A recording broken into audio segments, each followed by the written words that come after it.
नमस्कार दोस्तों, आप सभी का तहे दिल से स्वागत है हमारे इस YouTube चैनल पर, जहां हम न केवल किताबों के पन्नों को पढ़ते हैं बल्कि उन विचारों को जीते हैं, महसूस करते हैं और अपनी जिंदगी में उतारने की कोशिश करते हैं।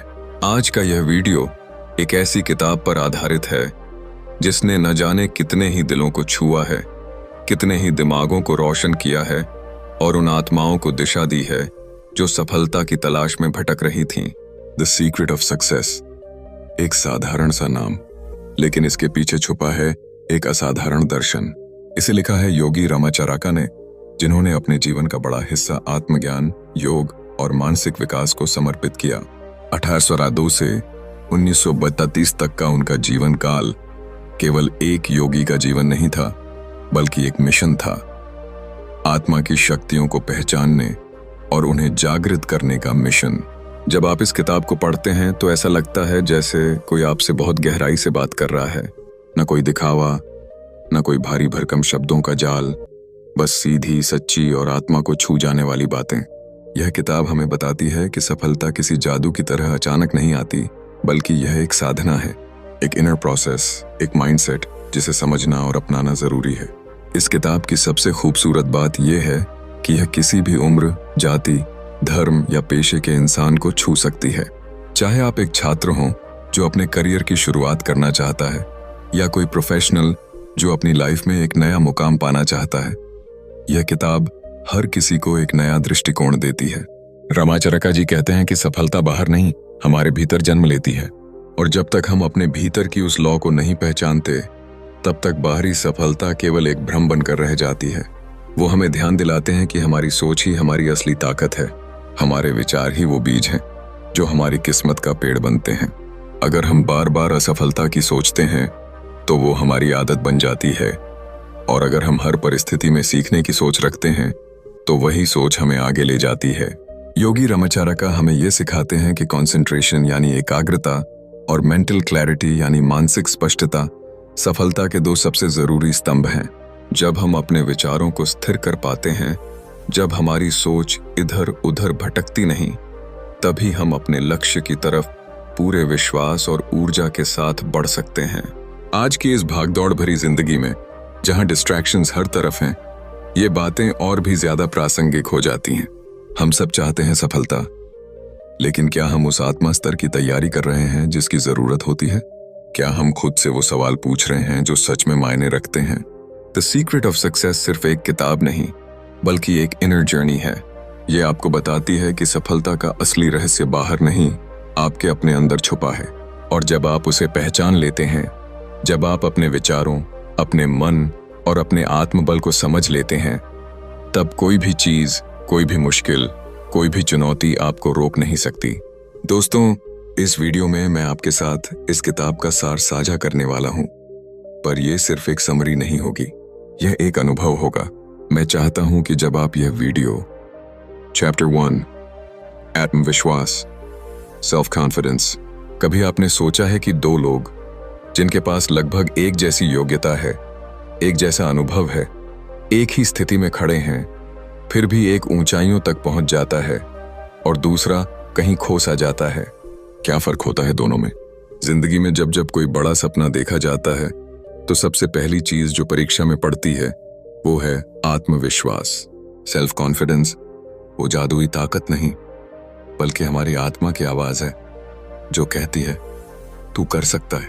योगी रामाचरका बताते हैं कि जिस इंसान में खुद पर विश्वास होता है वो दुनिया से नहीं डरता, और जो खुद से डर गया उसके लिए तो दुनिया एक डरावना जंगल बन जाती है। सोचिए, एक बच्चा जब पहली बार साइकिल चलाना सीखता है तो वो गिरता है, लड़खड़ाता है, लेकिन उसका मन कहता है कि अगली बार थोड़ा और संभलूंगा। यही उसका आत्मविश्वास है।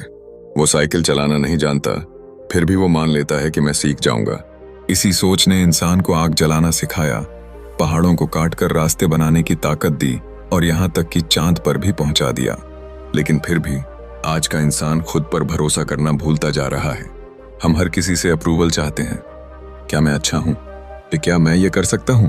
लेकिन सच्चाई यह है कि जब तक आप खुद को हाँ नहीं कहेंगे, तब तक दुनिया हमेशा ना कहती रहेगी।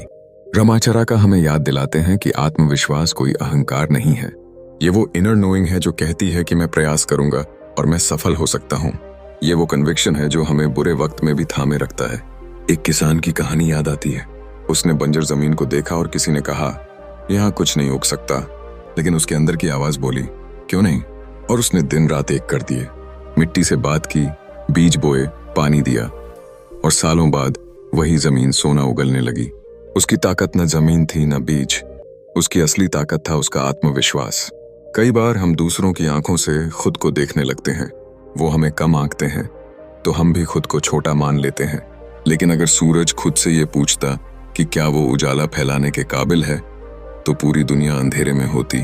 सेल्फ कॉन्फिडेंस का मतलब ये नहीं कि आपको सब कुछ आता है। इसका मतलब है कि आप खुद पर इतना भरोसा करते हैं कि जो नहीं आता वो सीख सकते हैं, गिरकर भी उठ सकते हैं, अकेले चल सकते हैं और खुद के साथ खड़े हो सकते हैं। इस विश्वास को जगाना आसान नहीं है। ये धीरे धीरे आता है, जैसे पौधा उगता है, हर दिन थोड़ा थोड़ा बढ़ता है। शुरुआत छोटे कदमों से होती है। खुद से की गई छोटी छोटी जीतें धीरे धीरे उस बड़े विश्वास में बदल जाती हैं जो पहाड़ों को भी हिला सकता है। रमाचरका कहते हैं कि आत्मविश्वास वो दीपक है जो अंदर जलता है। अगर आपने उसे जलाना सीख लिया तो बाहर की कोई भी आंधी आपको बुझा नहीं सकती। तो अगली बार जब आप किसी चुनौती के सामने खड़े हों और डर आपको घेरे, तो बस एक पल के लिए आंखें बंद कीजिए और अपने अंदर से आवाज सुनिए, तू कर सकता है।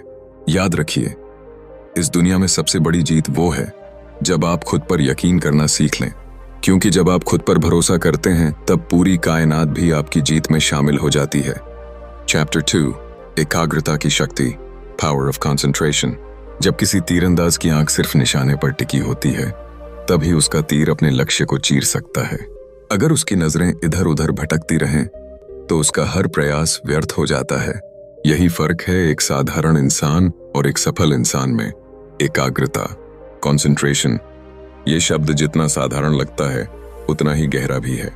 यह केवल पढ़ाई या काम में फोकस करने की बात नहीं है, बल्कि यह उस आंतरिक स्थिति की बात है जहां इंसान का मन, आत्मा और शरीर एक ही दिशा में बहने लगते हैं। जब सोच बिखरी नहीं होती, जब इच्छाएं बिखरी नहीं होती, तब ऊर्जा भी बिखरती नहीं, और तब आप वो बन जाते हैं जो आप सच में बनना चाहते हैं। किसी साधु की तरह सोचिए जो हिमालय की कंदराओं में बैठा है। बाहर बर्फबारी हो रही है, हवा सर्द है, शरीर कांप सकता है, लेकिन उसका ध्यान अडिग है। उसके भीतर एक ऐसी शक्ति प्रवाहित हो रही है जो ठंड को भी भूल जाती है। वो शक्ति कहाँ से आती है? एकाग्रता से। हम सबके पास सोचने की शक्ति है, लेकिन क्या हमारी सोच एक दिशा में बहती है? अक्सर नहीं।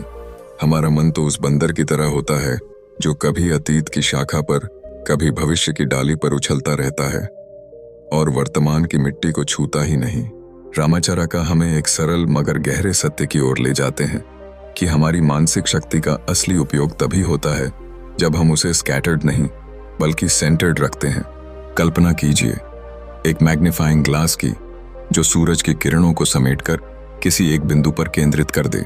वही किरणें जो आमतौर पर सिर्फ गर्माहट देती हैं, अगर एक बिंदु पर एकत्र हो जाएं, तो कागज में आग लगा सकती हैं। ऐसे ही अगर हमारी विचार शक्ति भी केंद्रित हो जाए तो हम भी अपने जीवन में एक नई लौ जगा सकते हैं।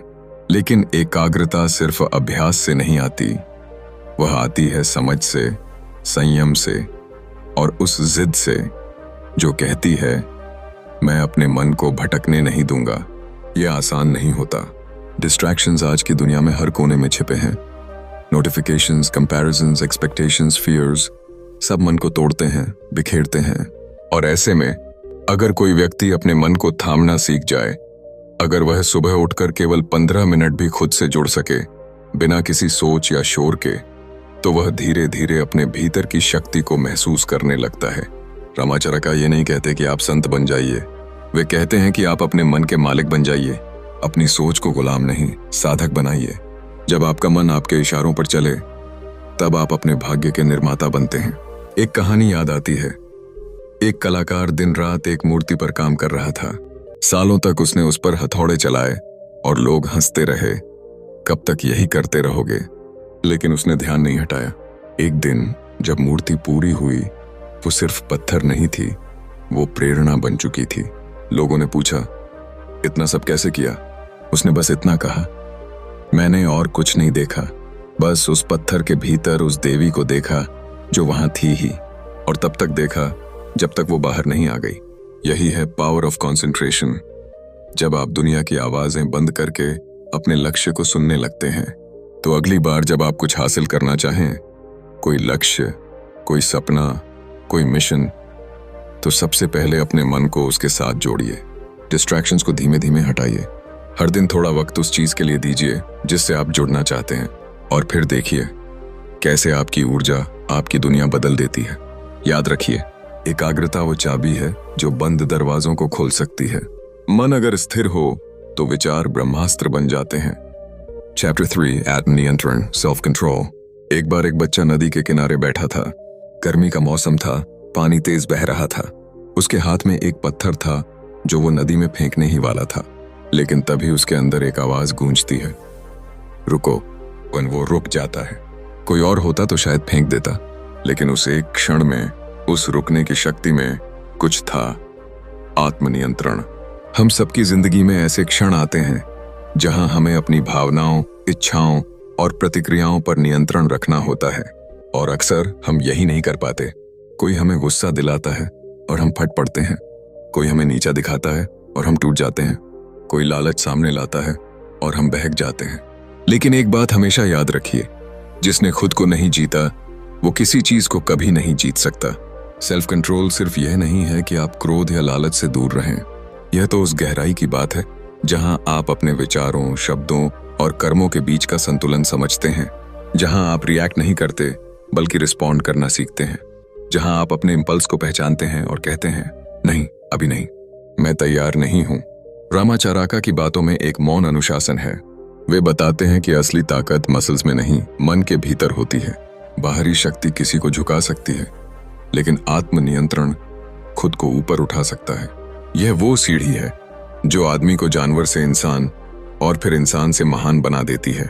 सोचिए, जब कोई आपको नीचा दिखा रहा हो और आप मुस्कुराकर कहें, तुम्हारा दिन अच्छा हो, वो ताकत कैसी होगी?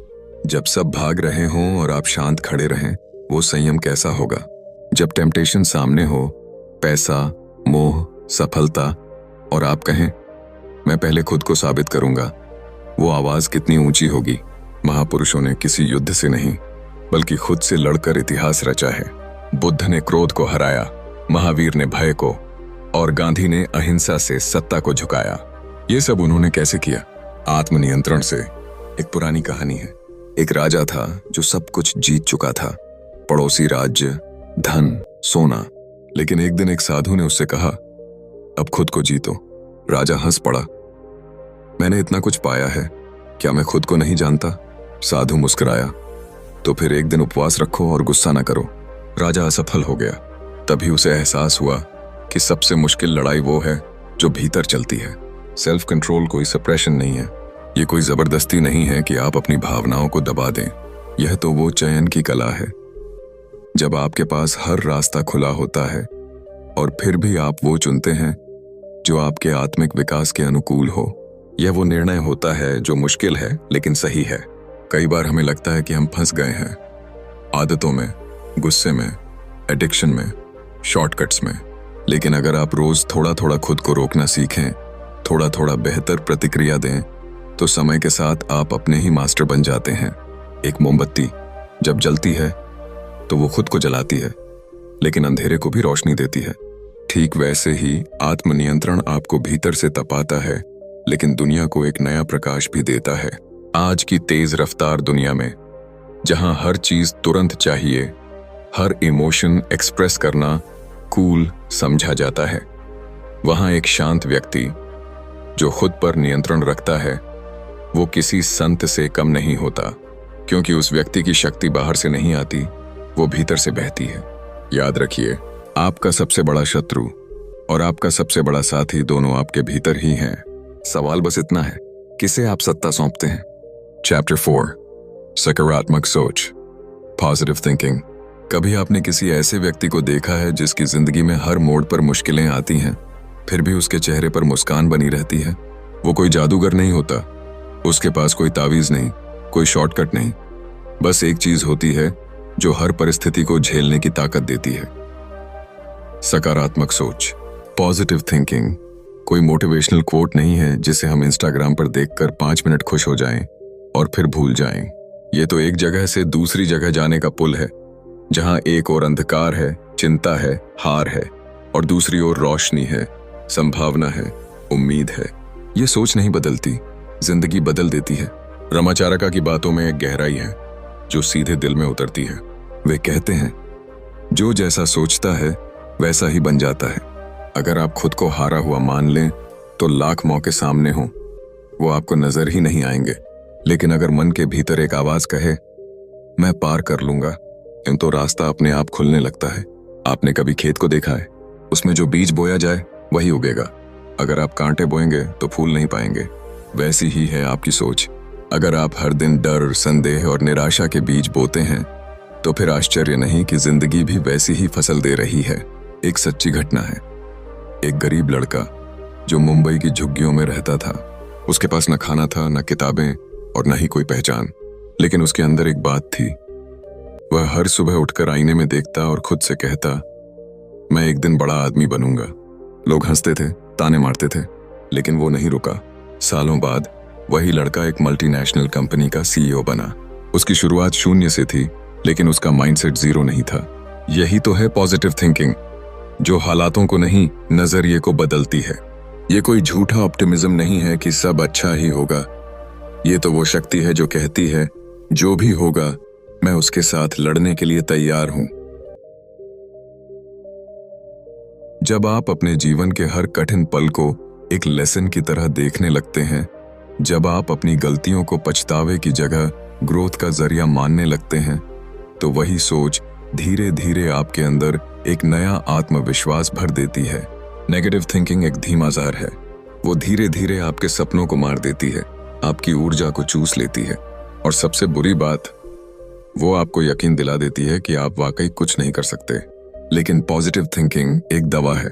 वो चोट को भरती है, वो हार में भी उम्मीद देखती है, और सबसे जरूरी, वो आपके भीतर के अंधेरे को रोशनी में बदल देती है। रामाचारका हमें याद दिलाते हैं, हमारी सोच हमारे जीवन की दिशा तय करती है। हर मॉर्निंग जब आप जागते हैं तो 2 रास्ते होते हैं।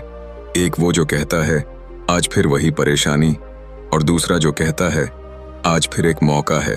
जिंदगी बदलने के लिए बहुत बड़े कदम नहीं चाहिए होते।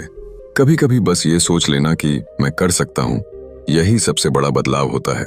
तो अगली बार जब कोई परेशानी सामने आए, जब कोई आपको गिराने की कोशिश करे, जब आपके ही मन में डर बोले, तू नहीं कर पाएगा, तो बस मुस्कुराकर कहिए, शायद मुश्किल है, लेकिन मैं हार मानने नहीं आया। याद रखिए, आप जो सोचते हैं वही आप बनते हैं। और अगर आप हर दिन ये सोचें कि आप अपनी जिंदगी के लेखक हैं, तो यकीन मानिए, आपकी कहानी का अंत कोई और तय नहीं कर सकता। चैप्टर 5, महत्वाकांक्षा और उद्देश्य। एक नदी तब तक शांत और गहरी नहीं बनती जब तक उसका एक निश्चित रास्ता नहीं होता। वो हर मोड़ पर बहती है, पत्थरों से टकराती है, पर मंजिल नहीं छोड़ती, क्योंकि उसे पता है कि उसे कहाँ पहुंचना है। ठीक वैसे ही इंसान भी जब तक सिर्फ कुछ करना है वाले भ्रम में जीता है, तब तक उसकी ऊर्जा बिखरी रहती है। लेकिन जिस दिन वो खुद से साफ कह देता है, यही मेरा उद्देश्य है, यही मेरी दिशा है, उस दिन से उसकी सारी ताकतें एक केंद्र में आ जाती हैं, और वही बनता है उसकी सफलता की शुरुआत। महत्वाकांक्षा यानी एक ऐसा सपना जो आपको सोने नहीं देता, और उद्देश्य वो दिशा जो उस सपने को जमीन देती है। रामाचारका की सोच बताती है कि केवल इच्छा रखने से कुछ नहीं होता। इच्छा तो हर किसी के पास होती है, लेकिन जिनके पास विजन और उद्देश्य होता है, वे ही कुछ रचते हैं। सोचिए, अगर एडिसन केवल ये सोचते रहते कि मुझे कुछ बड़ा करना है, लेकिन ये तय नहीं करते कि मैं रोशनी बनाना चाहता हूं, तो शायद बल्ब आज भी एक कल्पना होता। या अगर भगत सिंह ने बस यह चाहा होता कि मुझे कुछ बदलना है, लेकिन अपने उद्देश्य को इतना स्पष्ट और मजबूत न बनाया होता, तो क्या उनकी एक आवाज ब्रिटिश साम्राज्य की नींव हिला पाती? सपने देखना बहुत जरूरी है, लेकिन उससे भी ज्यादा जरूरी है उन सपनों को आकार देने वाला उद्देश्य। बहुत से लोग एम्बिशियस होते हैं, लेकिन अनक्लियर रहते हैं। वो दिन रात मेहनत करते हैं, लेकिन उन्हें पता ही नहीं होता कि वे जा कहाँ रहे हैं। और ऐसे में जो कुछ भी मिलता है वो अधूरा लगता है, क्योंकि बिना उद्देश्य के एम्बिशन एक खाली जहाज की तरह होता है, जो लहरों पर तो चलता है, लेकिन किनारे तक नहीं पहुंचता। एक लड़का था जो हर दिन काम करता, पैसे कमाता और थक कर सो जाता। लेकिन एक दिन उसने खुद से पूछा, मैं क्यों कर रहा हूं ये सब? और उसे जवाब नहीं मिला। उसी रात उसने बैठकर खुद से एक वादा किया, अब मैं सिर्फ पैसा नहीं कमाऊंगा, मैं एक बदलाव बनूंगा। मैं अपने जैसे कई और बच्चों को रास्ता दिखाऊंगा।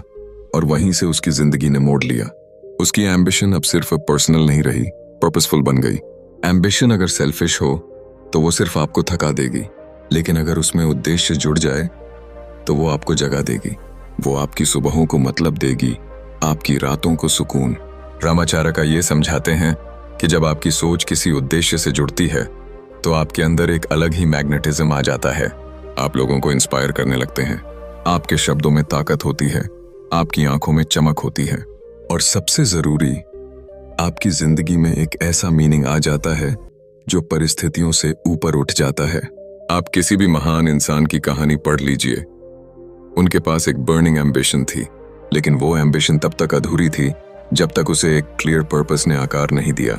पर्पस वो एंकर है जो आपको भटकने नहीं देता। चाहे दुनिया आपको 1000 डिस्ट्रैक्शंस दे, वो उद्देश्य आपको खींचकर वापस आपके रास्ते पर ला देता है। आज जब हम अपने सपनों के पीछे भाग रहे हैं तो एक पल रुककर खुद से पूछना जरूरी है, मैं जो कर रहा हूं उसका मकसद क्या है? अगर जवाब साफ है तो रास्ता कितना भी मुश्किल हो हम चलेंगे, लेकिन अगर जवाब धुंधला है तो कदम भी डगमगाएंगे। जिंदगी को बस जीना एक बात है, लेकिन उद्देश्य के साथ जीना ये किसी साधना से कम नहीं। और जब एम्बिशन पर्पस के साथ हाथ मिला ले तो इंसान सिर्फ सफल नहीं, अर्थपूर्ण बन जाता है। चैप्टर 6, कार्य की शक्ति, पावर ऑफ एक्शन। कितनी ही बार ऐसा होता है कि हम एक सपना देखते हैं, उसे लेकर उत्साहित हो जाते हैं, उसके बारे में सोचते रहते हैं, प्लान बनाते हैं, लोगों को बताते हैं, लेकिन जब बात एक कदम बढ़ाने की आती है तो हम रुक जाते हैं। डर, संदेह, थकान, ये सब हमें थाम लेते हैं, और फिर वो सपना जो कभी हमारी आंखों में चमकता था धीरे धीरे एक धुंधली सी याद बनकर रह जाता है।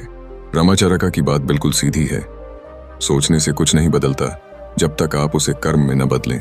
एक्शन, यही असली जादू है।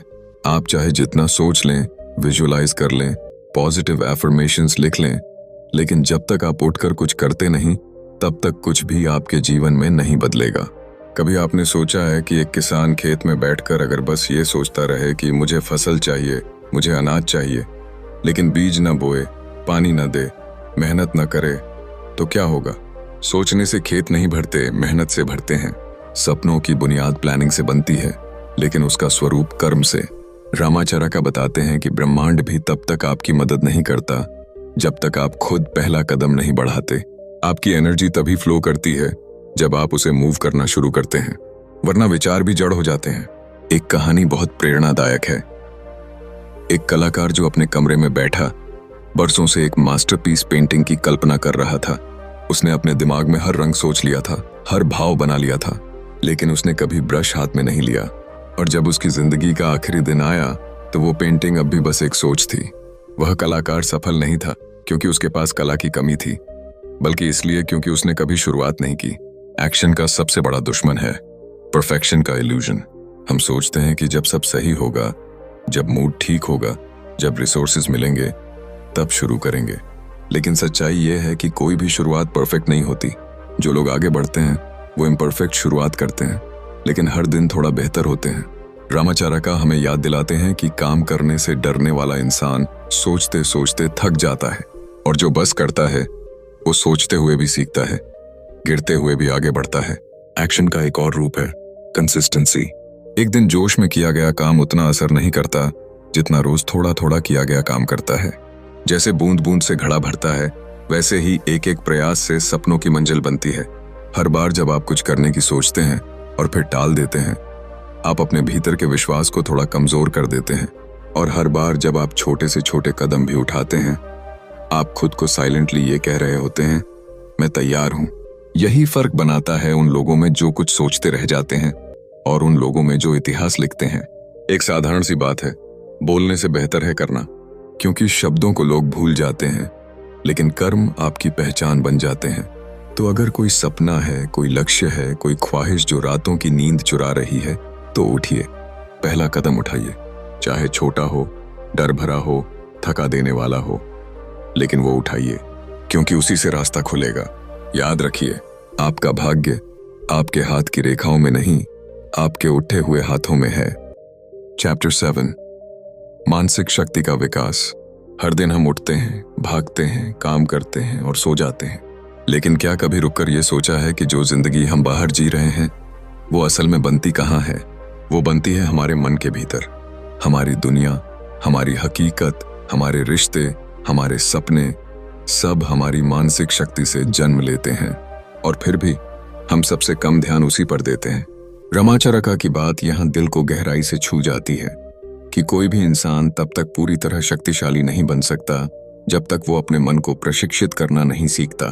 मानसिक शक्ति केवल इंटेलिजेंस या नॉलेज नहीं है, यह वो इनर स्ट्रेंथ है जो आपको तब स्थिर रखती है जब दुनिया आपकी जड़ें हिलाने की कोशिश करती है। यह वो क्षमता है जो हालातों से लड़ना नहीं बल्कि उन्हें दिशा देना सिखाती है। जैसे शरीर की मांसपेशियां एक्सरसाइज से मजबूत होती हैं, वैसे ही मन की शक्ति भी अभ्यास से विकसित होती है। पर अफसोस, हम अपने शरीर की थकान को तो पहचान लेते हैं, लेकिन अपने मन की कमजोरी को नजरअंदाज कर देते हैं। कभी आपने ध्यान दिया है, जब आप बार बार किसी नकारात्मक सोच में फंसे रहते हैं तो शरीर भी भारी लगने लगता है, ऊर्जा घटने लगती है और हर काम एक बोझ सा लगता है। लेकिन जब एक सुबह आप उठते हैं और सोचते हैं आज कुछ बदलना है, तो वही दिन कुछ अलग महसूस होता है। यही है मानसिक ऊर्जा का प्रभाव। रामाचरक जी समझाते हैं कि आपके विचार सिर्फ कल्पना नहीं है, वे आपके भीतर एक सटल करंट की तरह चलते हैं जो आपके जीवन की दिशा तय करते हैं। एक पुरानी कहानी है, एक ग्रामीण लड़का शहर गया, वहां उसे नौकरी नहीं मिली। उसने कई दरवाजे खटखटाए लेकिन हर जगह नाकामी मिली। हर कोई उसे समझाता रहा, तू छोटे शहर का है, तेरे बस की बात नहीं। कुछ हफ्तों तक वो खुद भी मान बैठा, शायद लोग ठीक कह रहे हैं। लेकिन एक दिन उसने एक किताब पढ़ी और उसमें लिखा था, your mind is your world. उसने उसी रात एक निर्णय लिया, मैं अपनी सोच बदलूंगा। उसने विजुअलाइजेशन करना शुरू किया, हर दिन खुद को उस जगह देखना शुरू किया जहां वो पहुंचना चाहता था। धीरे धीरे उसका आत्मविश्वास बढ़ा, शरीर की चाल बदल गई, आवाज में फर्मनेस आ गई और हफ्तों के भीतर उसे एक बड़ी कंपनी में नौकरी मिली। बदला क्या था? बस एक चीज, उसके मन की शक्ति जाग गई थी। हम अक्सर सोचते हैं कि हमारे पास संसाधन नहीं है, पहचान नहीं है, पैसा नहीं है, लेकिन हम ये भूल जाते हैं कि अगर मन मजबूत है तो सारी दुनिया उसे जवाब देने लगती है। मानसिक शक्ति का विकास कोई रातों रात होने वाली चीज नहीं है, यह धीरे धीरे रोज के डिसिप्लिन से आता है। जब आप अपने विचारों की सफाई करते हैं, जब आप ध्यान में बैठते हैं, जब आप हर सुबह 10 मिनट खुद से जुड़ते हैं, तो आप खुद को एक न्यू लेवल पर ले जाने लगते हैं। और सबसे जरूरी बात, मानसिक शक्ति केवल खुद के लिए नहीं होती। जब आपका मन स्थिर होता है तो आप दूसरों के लिए भी एक आशा की किरण बन जाते हैं। आपके शब्द, आपकी उपस्थिति, आपकी ऊर्जा वो हीलिंग बन जाती है। आज की दुनिया में जहां हर ओर स्ट्रेस, कंपैरिजन और भागदौड़ है, वहां मानसिक शक्ति ही वो मूलधन है जो इंसान को टूटने से बचाता है, और यही शक्ति है जो उसे असंभव को संभव करने की ताकत देती है। शेतोरो, अगर आप कुछ बड़ा करना चाहते हैं, कुछ नया बनना चाहते हैं, तो सबसे पहले अपने मन को तैयार कीजिए। उसे सिखाइए कि डर से नहीं, विश्वास से जीना है। उसे बताइए कि रुकने का समय गया, अब जागने का वक्त है, क्योंकि अंत में आपका मन ही आपका भविष्य बनाता है, और अगर आपने उसे साध लिया तो फिर इस संसार में कुछ भी असंभव नहीं।